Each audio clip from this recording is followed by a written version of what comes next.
Hello दोस्तों, crack UP board exam YouTube channel में स्वागत है। आज की ये वीडियो बहुत ही ज़्यादा इम्पोर्टेंट वीडियो होने वाली है, क्योंकि आज की इस वीडियो में हम आपके लिए लेके आए विद्युत धारा चैप्टर के मोस्ट इम्पोर्टेंट क्वेश्चन जो आपके बोर्ड एग्जाम में बन सकते हैं। तो इस चैप्टर के जितने भी इम्पोर्टेंट क्वेश्चन है जो बोर्ड एग्जाम में आ सकते हैं, वो सारे क्वेश्चन आज की इस वीडियो में हम आपको करवाने वाले हैं।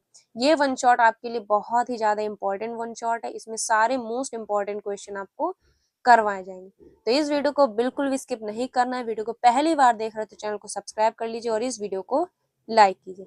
बाकी हमने 2 चैप्टर के वन शॉट क्लियर कर दिए, लिंक डिस्क्रिप्शन बॉक्स में मिल जाएगी, जाकर देख लीजिए।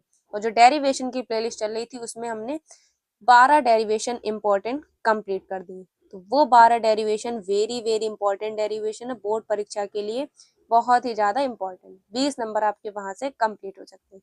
तो डेरिवेशन की प्लेलिस्ट और वन शॉट की प्लेलिस्ट, आपको दोनों प्लेलिस्ट लिंक डिस्क्रिप्शन बॉक्स में मिल जाएंगी, जाकर देख लीजिएगा। तो चलिए बिना देरी करे इस वीडियो को स्टार्ट करते हैं। सबसे पहला क्वेश्चन है आपका धारा घनत्व। ये क्वेश्चन आपका 1 या 2 नंबर में पूछ लिया जाता है, इंपॉर्टेंट क्वेश्चन, इसलिए ये भी आपको तैयार कर लेना। तो धारा घनत्व किसे कहते हैं, मात्रक लिखिए इसका। ठीक है, किसी चालक के एकांक क्षेत्रफल में बहने वाली धारा को उस चालक का धारा घनत्व कहते हैं। मतलब कोई चालक है जिसका एकांक क्षेत्रफल है, उसमें जो धारा बहेगी उस धारा को उस चालक का धारा घनत्व कहते हैं। ठीक है, और धारा घनत्व को किससे प्रदर्शित करते हैं, जे से। तो अतः करके फॉर्मूला लिखेंगे, J is equal to I upon में ए। ठीक है, एकांक क्षेत्रफल, अब जो भी बटे में होती है उसे हम क्या मान लेंगे, ए। ठीक है, तो एकांक क्षेत्रफल में बहने वाली धारा, एकांक क्षेत्रफल में बहने वाली धारा को उस चालक का धारा घनत्व कहते हैं। ठीक है, तो J is equal to I upon में ए, ये इसका फॉर्मूला है। मात्रक क्या हो जाएगा, आई मतलब धारा, धारा का मात्रक एम्पियर होता है, क्षेत्रफल का मात्रक मीटर स्क्वायर होता है। ठीक है, तो इसका मात्रक क्या हो जाएगा, एम्पियर प्रति मीटर स्क्वायर। ठीक है, तो ये क्वेश्चन इंपॉर्टेंट है, बोर्ड एग्जाम में पूछ लिया जा सकता है। अगला क्वेश्चन है विशिष्ट प्रतिरोध। ये क्वेश्चन मोस्ट इंपॉर्टेंट है। ये डेफिनेशन आपसे बोर्ड एग्जाम में पूछ सकते हैं, क्योंकि ये बोर्ड एग्जाम में कई बार पूछा गया क्वेश्चन। ठीक है, विशिष्ट प्रतिरोध का मात्रक तथा विमा लिखिए, मोस्ट इंपॉर्टेंट है। ठीक है, तो इस क्वेश्चन को आपको जरूर से जरूर तैयार कर लें, 2 नंबर में ये पूछा जाता है। विशिष्ट प्रतिरोध किसी चालक के लिए विद्युत क्षेत्र की तीव्रता और धारा घनत्व के अनुपात को विशिष्ट प्रतिरोध कहते हैं। ठीक है, और विशिष्ट प्रतिरोध को किससे लिखते हैं, रो से। ठीक है, ये जो चिन्ह बना है इसे हम लोग बोलते हैं रो। ठीक है, इसे क्या बोलते हैं, रो। ठीक है, तो विद्युत क्षेत्र की तीव्रता और धारा घनत्व के अनुपात को विशिष्ट प्रतिरोध कहते हैं। ठीक है, तो अतः करके rho is equal to E upon में जे लिख देना। ठीक है, अब इसका हम लोग सूत्र स्थापित करेंगे। ई का मान क्या होता है, तो v इंटू एल, आपने फॉर्मूला सुना होगा, हमने डेरिवेशन करवाया था अनुगमन वेग के आधार पर ओम के नियम की उत्पत्ति, उसमें भी ये फॉर्मूला लगता है। ठीक है, तो v is equal to E into L. ठीक है, v को कहाँ ले आएंगे, अपॉन में, तो e is equal to v upon में l हो जाएगा। और धारा घनत्व का formula j is equal to I upon में a हो जाएगा। तो यहाँ पे क्या कर देंगे, e का मान रख देंगे और j का मान रख देंगे। e का मान क्या है, v अपॉन में l बटे में आई अपॉन में a, क्योंकि j का मान क्या है, आई अपॉन में a। ठीक है, अब क्या हो जाएगा, a कहाँ चला जाएगा, ऊपर चला जाएगा b के पास। ठीक है, तो क्या हो जाएगा, या करके लिख के दिखाना, rho is equal to v upon में a और आई अपॉन में आई एल। ठीक है, वी ए अपॉन में आई एल। तो यहाँ पे आपको या करके लिख के दिखाना है, rho is equal to V A upon में आई एल। अब आपने ओम का नियम तो सुना होगा, R is equal to V upon में आई, ये किसका है, ओम का नियम। तो यहाँ पे हम क्या रख देंगे, ओम का नियम रख देंगे, क्योंकि यहाँ पे क्या आ रहा है, वी अपॉन में आई। ठीक है, तो वी अपॉन में आई की जगह क्या रख देंगे, आर। तो rho is equal to R A upon में एल, यही क्या है, यही विशिष्ट प्रतिरोध का सूत्र। ठीक है, rho is equal to R A upon में एल, और इस पर बेस्ड न्यूमेरिकल क्वेश्चन भी बनते हैं। ठीक है, तो ये किसका सूत्र है, rho is equal to R A upon में एल, विशिष्ट प्रतिरोध का। ठीक है, और इसका मात्रक क्या हो जाएगा, ओम मीटर। इसका मात्रक क्या हो जाएगा, ओम मीटर होता है, तथा विमा एम एल की पावर 3 टी की पावर -3 ए की पावर -1 होती है। ठीक है, तो ये क्वेश्चन मोस्ट इंपॉर्टेंट है, 2 नंबर में पूछा ही जाता है हर साल बोर्ड एग्जाम में। ये परिभाषा आपको किसी ना किसी सेट में देखने को मिलेगी। ठीक है, इसकी विमा और मात्रा का आपको जरूर से याद रखना। ठीक है, अगला क्वेश्चन है विशिष्ट चालकता। विशिष्ट चालकता किसे कहते हैं? तो किसी चालक के विशिष्ट प्रतिरोध के व्युत्क्रम को विशिष्ट चालकता कहते हैं। क्या है? किसी चालक के विशिष्ट प्रतिरोध के व्युत्क्रम को विशिष्ट चालकता कहते हैं। व्युत्क्रम को मतलब बटे में जो चीज होती है वो व्युत्क्रम में होती है, ठीक है। तो विशिष्ट चालकता को किससे लिखते हैं? सिग्मा से, ठीक है। ये क्या है? सिग्मा। तो सिग्मा इक्वल टू 1 में रो। विशिष्ट चालकता को किससे लिखते हैं? रो से, ठीक है। तो सिग्मा इक्वल टू 1 में रो, ठीक है। अतः करके आपको फॉर्मूला लिख देना। फिर अब यहाँ पे क्या कर देंगे? रो का हम मान रख देंगे। अब रो का फॉर्मूला क्या था? ई अपॉन में जे। तो अब हम यहाँ क्या रख देंगे? ई अपॉन में जे। तो 1 में ई अपॉन में जे, ठीक है। अब जे कहाँ चला जाएगा? ऊपर चला जाएगा। तो क्या आ जाएगा? Sigma equal to J upon में ई। अब सिग्मा ई के पास चला जाए तो जे इक्वल टू सिग्मा ई। यही क्या है? यही धारा घनत्व और विशिष्ट चालकता में संबंध है। तो ये क्वेश्चन भी आपसे पूछा जा सकता है कि धारा घनत्व एवं धारा घनत्व और विशिष्ट चालकता में संबंध बताइए। तो ये क्वेश्चन भी मोस्ट इंपॉर्टेंट है। आपसे ये सीधा सीधा नहीं पूछा जाएगा, आपसे पूछा जाएगा कि धारा घनत्व और विशिष्ट चालकता में संबंध बताइए, ठीक है। तो यही आपको लिख देना है।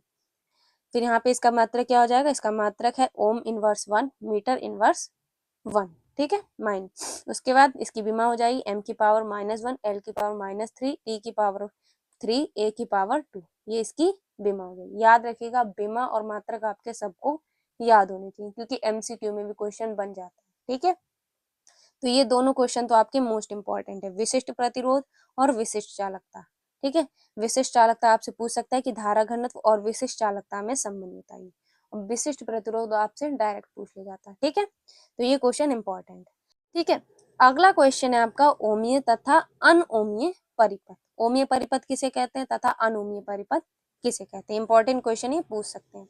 तो वे परिपथ जो धारा और वोल्टेज की प्रत्येक स्थिति में ओम के नियम का पालन करते हैं, ओमीय परिपथ कहलाते हैं। जबकि वे परिपथ जो ओम के नियम का पालन नहीं करते हैं, अनोमीय परिपथ कहलाते हैं, ठीक है। तो इसमें क्या समझ में? बहुत ही इजी है। जो धारा और वोल्टेज की प्रत्येक स्थिति का पालन करते हैं वो ओम मतलब ओम के नियम का पालन करते हैं, ओमीय परिपथ कहलाते हैं। और जो परिपथ ओम के नियम का पालन नहीं करते हैं, अनोमीय परिपथ कहलाते हैं, ठीक है। तो बस आपको इतना ही इसमें लिखना होगा। इंपॉर्टेंट क्वेश्चन है, बोर्ड एग्जाम ये पूछ सकता है। इसके बाद है अनुगमन वेग या अववाह वेग। ये क्वेश्चन आपका मोस्ट इंपॉर्टेंट है, ये क्वेश्चन आपसे पूछा जा सकता है, ठीक है। अनुगमन वेग को ही अववाह वेग कहते हैं।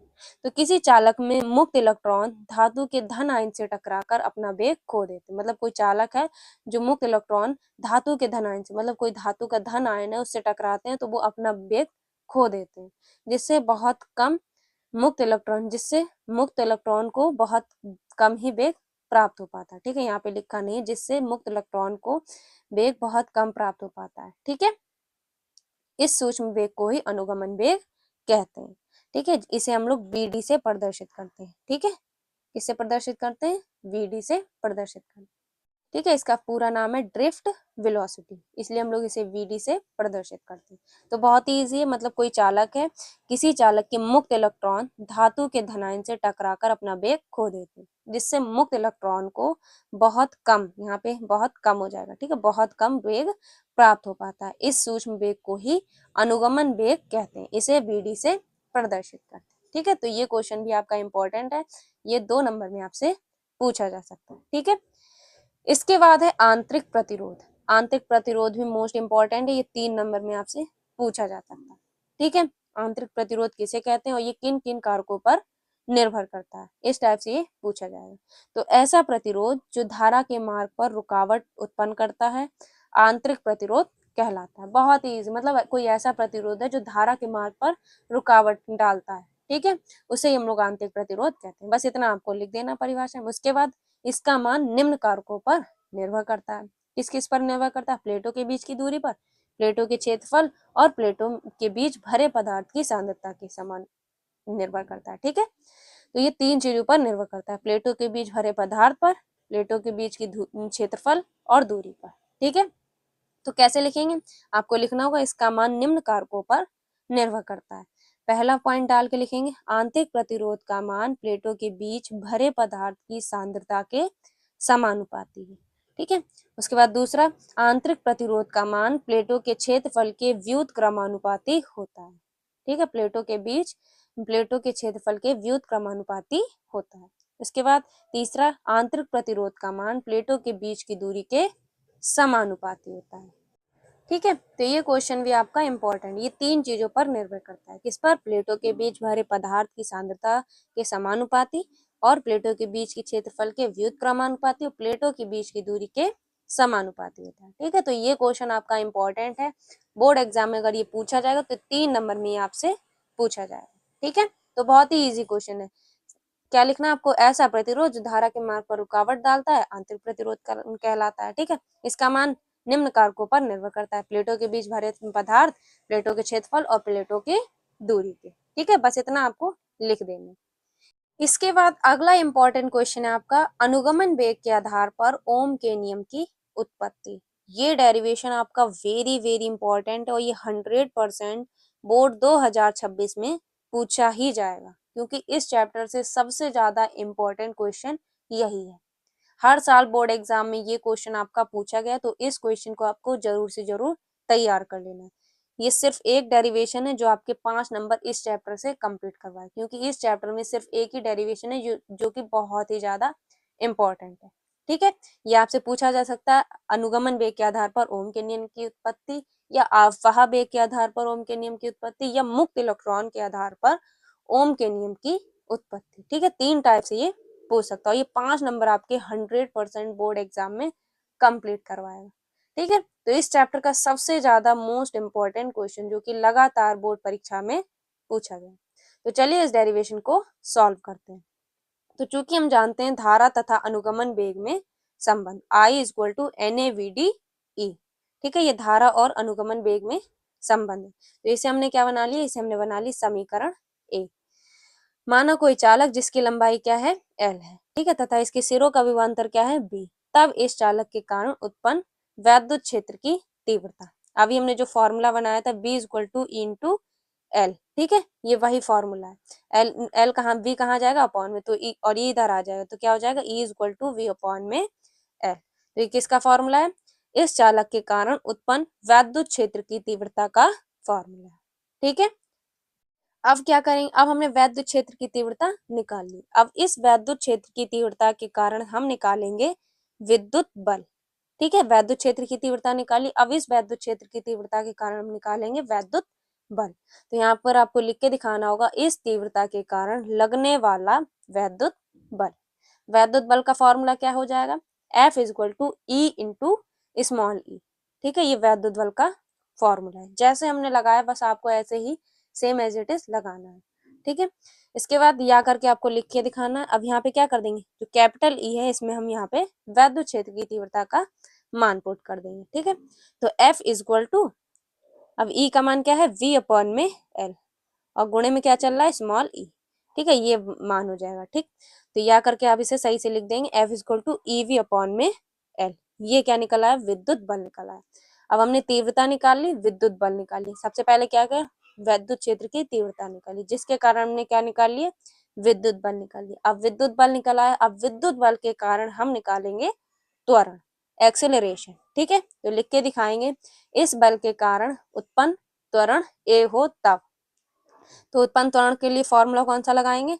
F = ma। ठीक है, ये फॉर्मूला हम लगाएंगे, F = m × a। अब यहाँ पे क्या करेंगे? यहाँ पे हम F का मान पुट कर देंगे। F का मान क्या है? EV अपॉन में L। तो F की जगह क्या रख देंगे? EV अपॉन में L = में क्या चल रहा है? m। ठीक है, m इधर आ जाएगा तो Lm हो जाएगा, तो A = EV अपॉन में L। ठीक है, ये क्या निकला है? त्वरण निकला है। अब हमने क्या निकाली? वैद्युत क्षेत्र की तीव्रता निकाली, जिसके कारण हमने विद्युत बल निकाली। विद्युत बल निकाल लिया तो इसके कारण हमने क्या निकाल लिया? त्वरण निकाल लिया। अब त्वरण भी निकला, अब इसके कारण हम निकालेंगे श्रांति काल। क्या निकालेंगे? श्रांति काल। श्रांति काल का फॉर्मूला क्या होता है? श्रांति काल को किससे लिखते हैं? टाउ। ठीक है, जो उल्टा जे बना होता है इसे हम लोग बोलते हैं टाउ। ठीक है, ठीक है, और इसका फॉर्मूला क्या होता है? टाउ = VD अपॉन में A। ये किसका फॉर्मूला है? श्रांति काल का। ठीक, टाउ = VD अपॉन में A। VD क्या है? VD अनुगमन वेग। अभी हमने आपको बताया था VD क्या है? अनुगमन वेग। ड्रिफ्ट वेलोसिटी, A क्या है? त्वरण, एक्सेलरेशन। ठीक है, तो ये क्या है? श्रांति काल का फॉर्मूला। अब हम क्या करेंगे? टाउ को कहाँ ले आएंगे? ए के पास। तो tau is equal to, sorry यहाँ पे आ गया गुणा, यहाँ जे कहाँ आ गया, टाउ ए के पास, तो क्या हो जाएगा V D is equal to tau into A. ये फॉर्मूला बन गया। अब हम क्या करेंगे, अब यहाँ पे हम ए का मान रख देंगे और हमारा क्या निकल आएगा, अनुगमन वेग निकल आएगा। ठीक है, तो यहाँ पे हमने क्या रख दिया, V D is equal to tau into A. A का मान क्या है, ई वी अपॉन में एल एम, तो हमने क्या रख दिया, ई वी अपॉन में एल एम रख दिया। ठीक है, अब वी डी का मान समीकरण 1 में रखने पर, ठीक है, जो वी डी का मान है इसमें हम क्या रख देंगे, समीकरण 1 में रख देंगे। तो समीकरण 1 क्या थी, I is equal to N A V D E. तो यहाँ पे हमने लिख दी समीकरण 1 क्या है, I is equal to N A V D E. ठीक है, अब हम इसमें क्या रख देंगे, वी डी का मान रख देंगे। तो यहाँ पे क्या आ गया, आई एन ए का एन ए आ गया और वी डी का मान क्या है, टाउ ई वी अपॉन में एल एम, और ई का ई आ गया। अब एल आई कहाँ चला गया, अपॉन में चला गया, एल कहाँ आ गया, इधर आ गया एल एम। ठीक है, तो एल एम अपॉन में N A tau E square और आई अपॉन में आ गया बी का बी, तो वी अपॉन में आई। अब आपने ओम का नियम पढ़ा होगा, R is equal to V upon में आई। अब वी अपॉन में आई की जगह क्या रख देंगे, हम आर रख देंगे। ठीक है, तो यहाँ पे क्या आ गया, वी अपॉन में आई की जगह क्या रख देंगे, हम आई आर। ठीक है, तो यहाँ पे हमने क्या रख दिया, वी अपॉन की जगह, वी अपॉन आई की जगह आर रख दी। अब यहाँ पे हमने लिख के भी दिखाया, जो ओम का नियम है, R is equal to V upon में आई, और वी अपॉन में आई का मान क्या है, एल एम अपॉन में N A tau E square. ठीक है, तो आर का आर हमने रख दिया। ठीक है, और वी आई की जगह क्या रख दिया, हमने इसका मान रख दिया। तो यही क्या है, यही ओम के नियम की उत्पत्ति है। फॉर्मूला क्या निकला, R is equal to L M upon में N A tau E square. ठीक है, यही क्या है, यही ओम के नियम की उत्पत्ति है। ठीक है, तो बहुत ही इजी डेरिवेशन है, कुछ नहीं किया, सबसे पहले तीव्रता निकाली, तीव्रता के कारण हमने बल निकाल लिया, बल के कारण हमने त्वरण निकाल लिया, त्वरण के कारण श्रांति काल निकाला, श्रांति काल में फिर बी डी का मान हमने समीकरण 1 में रख दिया और ओम का नियम निकल आया। यही बहुत ही ज्यादा इंपॉर्टेंट है, यही ओम के नियम की उत्पत्ति आपके बोर्ड एग्जाम में कई बार पूछी गई है। इस साल 2025 में भी ये क्वेश्चन आपका पूछा गया। ठीक है, तो ये क्वेश्चन आपके 5 नंबर कंप्लीट करवाएगा। हर साल ये बोर्ड परीक्षा में पूछा जाता है। ठीक है, तो इसको आपको जरूर से जरूर तैयार कर लेना। अगला क्वेश्चन है किरचॉफ के नियम। ये क्वेश्चन भी मोस्ट इंपॉर्टेंट है, हर साल बोर्ड एग्जाम में किरचॉफ के नियम पूछे जाते हैं। ठीक है, 3 नंबर आपके ये कंप्लीट करवाएंगे। तो चलिए किरचॉफ के नियम स्टार्ट करते हैं। पहले नियम को संधि का नियम और धारा का नियम भी कहते हैं। ठीक है, तो याद रखिएगा, किरचॉफ के पहले नियम को संधि का नियम और धारा का नियम कहते हैं। ठीक है, और दूसरे नियम को बोल्टता का नियम और वंद-पाश का नियम कहते हैं। तो यहाँ पर आप ब्रैकेट में लिख लीजिएगा धारा का नियम। ठीक है, संधि का तो लिख दिए, यहाँ पे लिख लीजिएगा प्रथम नियम को संधि का नियम स्लैश लगा के धारा का नियम।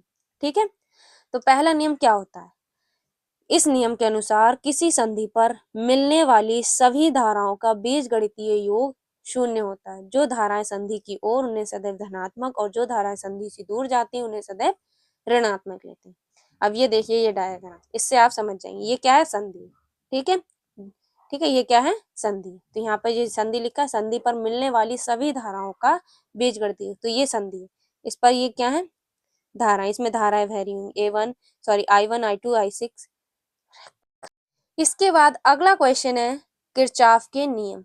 ये क्वेश्चन भी वेरी इंपॉर्टेंट। अगर आप बोर्ड एग्जाम के 7 सेट होते हैं, सातों सेट को उठा के देखेंगे तो ये क्वेश्चन आपको 100% मिलेगा ही मिलेगा।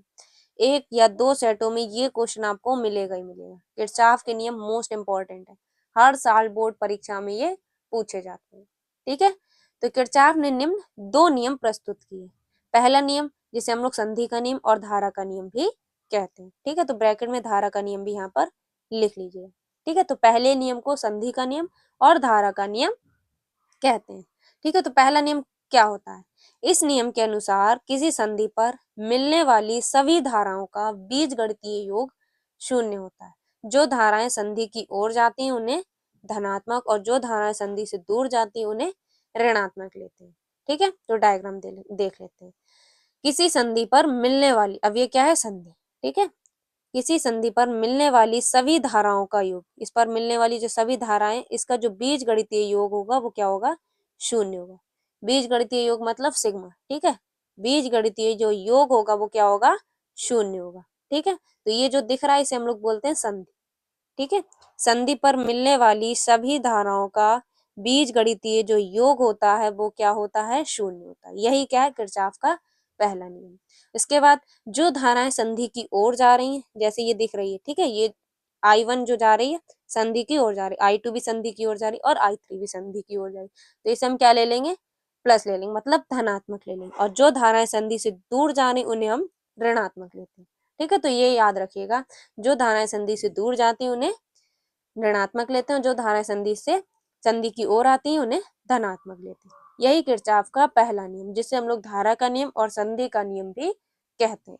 ठीक है, तो बहुत ही ज्यादा इंपॉर्टेंट नियम क्या लिखा है, इस नियम के अनुसार किसी संधि पर मिलने वाली सभी धाराओं का बीजगणितीय योग शून्य होता है। जो धाराएं संधि की ओर आती हैं उन्हें सदैव धनात्मक और जो धाराएं संधि से दूर जाती हैं उन्हें ऋणात्मक लेते हैं। ठीक है, और ये क्वेश्चन इंपॉर्टेंट है, इसमें एमसीक्यू में क्वेश्चन भी बनता है, वो आप नोट कर लीजिए स्टार बनाकर। किरचॉफ का पहला नियम किस नियम पर आधारित है, तो किरचॉफ का पहला नियम आवेश संरक्षण के नियम पर आधारित है। ठीक है, ये क्वेश्चन आपसे एमसीक्यू में या 1 नंबर में पूछा जाएगा कि किरचॉफ का पहला नियम किस नियम पर आधारित है, तो आवेश संरक्षण के नियम पर आधारित है। ठीक है, तो पहला नियम आपको अच्छे से समझ में आ गया हो, तो यहाँ पर आपको लिख के दिखाना, जो धाराएं कहाँ जा रही हैं, संधि की ओर जा रही उन्हें प्लस लेंगे और जो धाराएं संधि से दूर जा रही उन्हें माइनस लेंगे। ठीक है, इनका जो बीज गणितीय होगा वो क्या हो जाएगा, शून्य हो जाएगा। ठीक, तो I1 plus I2 plus I3 equal to I4 plus I5 plus I6। अब ये माइनस की है, अब ये इधर चली जाएंगी तो क्या हो जाएंगी, प्लस हो जाएंगी, तो इनका जो बीज गणितीय योग होगा वो क्या हो जाएगा, शून्य हो जाएगा। तो आप डायरेक्ट लिख के दिखा दीजिएगा formula, sigma I equal to 0। ठीक है, आपको ये लिखने की जरूरत नहीं है, आपको समझाने के लिए लिखा था। तो सिग्मा इक्वल टू 0। ठीक है, क्योंकि सभी धाराओं का जो बीज गणितीय योग होता है वो क्या होता है, शून्य होता है। ठीक है, तो ये था किरचॉफ का पहला नियम। इसके बाद किरचॉफ का दूसरा नियम, किरचॉफ के दूसरे नियम को बंद पाश का नियम और वोल्टता का नियम भी कहते हैं। तो यहाँ पर आप स्लैश बना के लिख दीजिएगा, वोल्टता का नियम और बंद पाश का नियम। अगर आपसे 2 नंबर में अलग से क्वेश्चन पूछा जाए कि बंद पाश का नियम लिखिए, तो आप सोचेंगे कौन सा होता है बंद पाश का नियम, तो इसलिए आपको याद होना चाहिए कि किरचॉफ के दूसरे नियम को बंद पाश का नियम और वोल्टता का नियम कहते हैं। ठीक है, तो चलिए देख लेते हैं कि किरचॉफ का दूसरा नियम क्या होता है। इस नियम के अनुसार किसी बंद पाश में बहने वाली धारा और उसके संगत प्रतिरोध का गुणनफल विद्युत वाहक बल के बराबर होता है। इसका फॉर्मूला क्या हो जाएगा, E equal to sigma I upon में I गुणे में R। ठीक है, इसमें क्या कह रहा है कि किसी बंद पाश में बहने वाली धारा उसके संगत प्रतिरोध, प्रतिरोध को किससे लिखते हैं, R से, उसके संगत प्रतिरोध का जो गुणनफल होता है वो विद्युत वाहक बल के बराबर होता है। यही किरचॉफ का दूसरा नियम है। ठीक है, तो सबसे पहले हम लोग इसके एक बार डायग्राम को देख लेते हैं। इसे देखेंगे तो आप समझ जाएंगे कि किरचॉफ का दूसरा नियम क्या होता है। ठीक है, तो ये क्या ले लिया, एक हमने बंद पाश ले लिया। ठीक है, इसमें एक बैटरी हमने E1 लगा दी और एक बैटरी हमने E2 लगा दी। ये क्या है, ये जो बना होता है इसे हम लोग बोलते हैं प्रतिरोध। ठीक है, प्रतिरोध को किससे लिखते हैं, R से। तो यहाँ पर एक प्रतिरोध R1 है और यहाँ पर एक प्रतिरोध R2 है। इसमें जो धारा बह रही है वो I1 बह रही, और याद रखिएगा कि धारा जो बहती है वो प्लस से बहती है। ठीक है, तो इसमें धारा जो बह रही होगी वो R1 बह रही है। ठीक है, यहाँ से धारा बही और यहाँ को चली गई। ठीक है, तो इसमें क्या कह रहा है, ये नियम क्या कह रहा है, ये कह रहा है किसी बंद पाश में बहने वाली धारा उसके संगत प्रतिरोध का गुणनफल विद्युत वाहक बल के बराबर होता है। विद्युत वाहक बल मतलब ई के बराबर होता है। ठीक है, तो किसी बंद पाश में बहने वाली धारा और उसके संगत प्रतिरोध का गुणनफल विद्युत वाहक बल के बराबर होता है। E इक्वल टू आई है, ये किसका फॉर्मूला है, किरचॉफ के दूसरे नियम का। ठीक है, और ये एक इम्पॉर्टेंट नियम है, इससे आपके न्यूमेरिकल क्वेश्चन भी बनते हैं और इससे न्यूमेरिकल भी डेरिवेशन भी सॉल्व होता है। ठीक है, व्हीटस्टोन सेतु में यही फॉर्मूला लगेगा बंद पाश का। ठीक है, तो ये होता है किरचॉफ का दूसरा नियम। तो क्या लिखेंगे, इस नियम के अनुसार किसी बंद पाश में बहने वाली धारा उसके संगत प्रतिरोध का गुणनफल विद्युत वाहक बल के बराबर होता है। अतः करके इसका फॉर्मूला लिख देना और डायग्राम बना देना। ठीक है, 3 नंबर में ये दोनों नियम आपके पूछे जाते हैं, इंपॉर्टेंट नियम है, हर साल बोर्ड परीक्षा में ये पूछा जाता है। इसके बाद आप ये भी लिख लीजिएगा, इंपॉर्टेंट है, 1-2 नंबर में ये एमसीक्यू में पूछ सकते हैं। किरचॉफ का प्रथम नियम आवेश संरक्षण पर आधारित होता है, इसे धारा का नियम तथा संधि का नियम कहते हैं।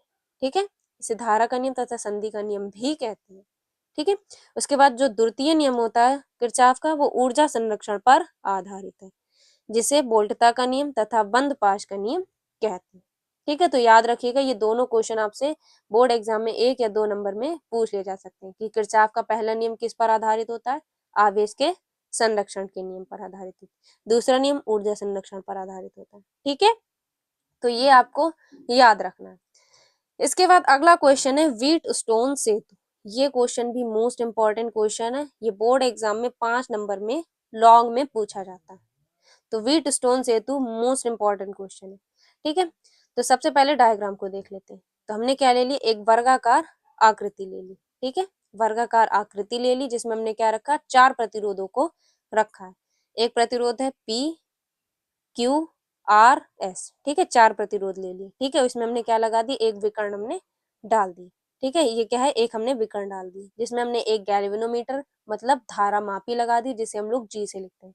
तो ये क्या है, गैल्वेनोमीटर जो धारा को क्या करता है, नापता है। और एक हमने लगा दिया स्विच, इसे हमने K2 से प्रदर्शित किया। ठीक है, उसके बाद ठीक है, तो इसमें एक हमने बैटरी यहाँ पर लगा दी और यहाँ पर एक और स्विच लगा दिया। ठीक है, तो इसमें 2 स्विच है, K1 और K2। ठीक, और ये जो चारों प्रतिरोध हैं कैसे क्रम में है, श्रेणी क्रम में। ठीक है, P Q R ये सब का है श्रेणी क्रम में। ठीक है, तो याद रखिएगा ये चारों जो प्रतिरोध है वो श्रेणी क्रम में रखे गए हैं। तो ये है आपका व्हीटस्टोन सेतु का डायग्राम। अब जो हमने लिखा आपको यहाँ पर लिख के दिखा देना है। तो व्हीटस्टोन सेतु ने प्रतिरोधों की एक ऐसी संरचना का आविष्कार किया जिसके द्वारा अज्ञात प्रतिरोध को ज्ञात किया जा सकता है। मतलब इसमें से 3 प्रतिरोध हमें पता है, जो नहीं पता है उसको हम ज्ञात कर सकते हैं। ठीक है, तो अज्ञात प्रतिरोध को ज्ञात किया जा सकता है। इसके लिए इन्होंने 4 प्रतिरोधों को श्रेणी क्रम में जोड़कर एक वर्ग आकृति में समायोजित करा। इसकी आकृति कैसी है, वर्ग। ठीक है, ये कैसी आकृति है, वर्गाकार। तो क्या करा है, इसके लिए इन्होंने 4 प्रतिरोधों को श्रेणी क्रम में जोड़कर वर्ग आकृति में समायोजित, जिसके एक विकर्ण में एक बैटरी और कुंजी जबकि दूसरे विकर्ण में अन्य कुंजी और गैल्वेनोमीटर धारा मापी को जोड़ा। ठीक है, इतना लिखने के बाद एक लाइन छोड़कर आपको लिखना होगा कि माना 4 प्रतिरोध P Q R S श्रेणी क्रम में जोड़े गए। ये चारों प्रतिरोध किस में जुड़े हुए हैं, श्रेणी क्रम में। P Q R S ये किस में जुड़े हैं, श्रेणी क्रम में जोड़े गए। तो यहाँ पर आपको लिखना है कि माना 4 प्रतिरोध P Q R S श्रेणी क्रम में जोड़े गए जिनके एक विकर्ण में E1 बैटरी जबकि E1 और K2 जबकि दूसरे विकर्ण में धारा मापी और दूसरी कुंजी K2 को जोड़ा गया। यदि K1 और K2 को दबाने पर धारा मापी में कोई विक्षेप ना हो तब व्हीटस्टोन सेतु संतुलन की अवस्था में होता है। अब ये लाइन थोड़ी समझने की कोशिश कीजिए, ये इंपॉर्टेंट लाइन है। इसमें कह रहा कि यदि K1 और K2 को दबाने पर धारा में कोई विक्षेप ना हो, मतलब धारा मापी में कोई भी विक्षेप ना हो, तब व्हीटस्टोन सेतु संतुलन की अवस्था में होता है। ठीक है, जैसे ये 2 स्विच लगे, एक लगा है K1 और K2, यदि हम इसको दबाएं तो धारा मापी में कोई विक्षेप नहीं होगा, तब ये व्हीटस्टोन सेतु जो होगा वो संतुलन की अवस्था में रहेगा। ठीक है, तो यहाँ तक आपको समझ में आ गया होगा। तब बंद पाश ABDA में, अब बंद पाश ABD मतलब बंद पाश चारों तरफ से बंद होगा, ABDA। तो ये है ABDA। ठीक है, ABDA। तो सबसे पहले हम ये वाला भाग ले लेंगे। ठीक है, तो ये वाला बंद पाश ले लेंगे, ABDA। ठीक है, तो ABDA में क्या है, IP is equal to sorry I1 into P is equal to I2 into R। ठीक है, जो ABDA में है वो धारा I1 into P is equal to I2 into R। अभी IP कहाँ है, तो यहाँ से क्या धारा बह रही। ठीक है, तो I1 इंटू P, इसके बाद यहाँ पे क्या है I2 इंटू R। ठीक है, तो ये क्या होंगे, ये दोनों एक दूसरे के बराबर होंगे। I1 into P is equal to I2 into R। ठीक है, इसी को हम क्या बना लेंगे, समीकरण 1 बना लेंगे। तो यहाँ पे बंद पास ए वी डी ए में I1 into P is equal to I2 into R, इसे हम क्या बना लेंगे, समीकरण 1 बना लेंगे। इसमें नियम कौन सा लगेगा, किरचॉफ का नियम। अभी हमने आपको बताया था कि किरचॉफ के दूसरे नियम को क्या बोलते हैं, बंद पास का नियम। ठीक है, तो इसमें कौन सा नियम लगेगा, बंद पास का नियम, E is equal to I R वाला। ठीक है, और दूसरा इसी प्रकार हम दूसरा बंद पास लेंगे। दूसरा बंद पास कौन सा, ये B B B C D B C D B. ठीक है, अब हम ये वाला बंद पास लेंगे। इसमें कौन सा बह रहा है, तो इसमें है पहले I1 Q, तो I1 into Q is equal to I2 into S, I2 into S, इसी को हम क्या बना लेंगे, समीकरण 2 बना लेंगे। ठीक है, अब यहाँ पे क्या हो जाएगा, समीकरण 1 व 2 से अब हम क्या करेंगे, समीकरण 1 व 2 को भाग कर देंगे। तो समीकरण 1 क्या थी, I1 into P is equal to I2 into R, upon में दूसरी समीकरण क्या है, I1 into Q is equal to I2 into S. I1 से I1 कैंसिल, I2 से I2 कैंसिल, यही क्या निकला है, P अपॉन में Q, P अपॉन में Q is equal to R upon में S। ठीक है, यही क्या है, व्हीटस्टोन सेतु का सूत्र है। अब यहाँ पे आप लोग सोच रहे हो कि किरचॉफ का दूसरा नियम कहाँ लगा, तो अभी हमने आपको बताया था किसी बंद पाश में बहने वाली धारा उसके संगत प्रतिरोध का गुणनफल विद्युत वाहक बल के बराबर होता है। ठीक है, तो यहीं पे बंद पाश का नियम लगा है। ठीक है, E इज इक्वल टू आई है, यही तो फॉर्मूला होता है।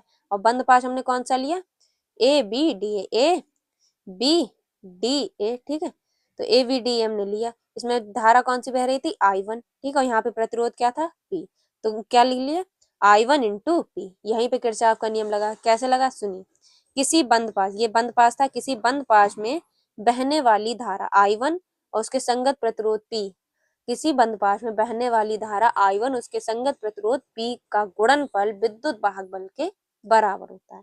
ठीक है, तो यहीं पे किरचॉफ का नियम आपका लगा है।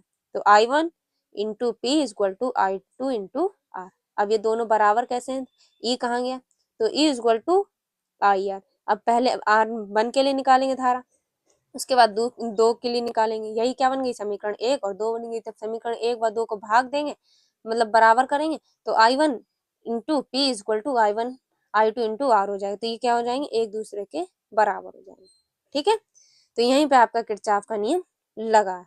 तो ये था आपका व्हीटस्टोन सेतु का सिद्धांत, जो कि बहुत ही ज्यादा इम्पोर्टेंट क्वेश्चन है और ये बोर्ड एग्जाम में हर साल पूछा जाता है। अगर बोर्ड एग्जाम के आप क्वेश्चन पेपर उठा के देखेंगे तो ये क्वेश्चन आपको मिलेगा ही मिलेगा। आप सातों सेट को एक बार देख लीजिएगा, ये क्वेश्चन आपको हर एक सेट में मिलेगा ही मिलेगा। 7 सेट होते हैं, हर साल आपको ये क्वेश्चन मिलेगा।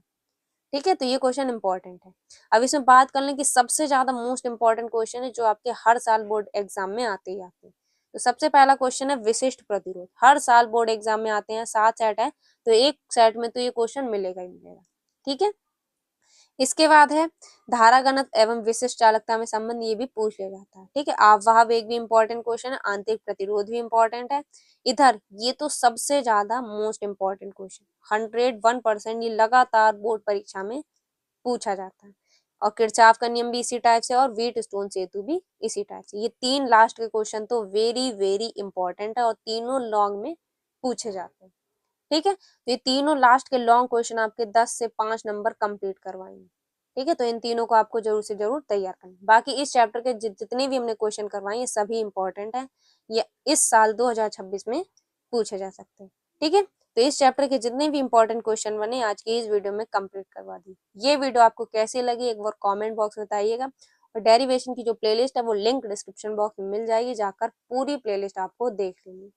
ये 12 डेरिवेशन मोस्ट इंपॉर्टेंट है, 100% इन्हीं में से आपके बोर्ड 2026 में पूछे जाएंगे। ठीक है, तो ये वीडियो कैसी लगी एक बार कमेंट बॉक्स में बताइए। मिलते हैं आपसे एक और नेक्स्ट वीडियो में, तब तक के लिए जय हिंद, जय भारत।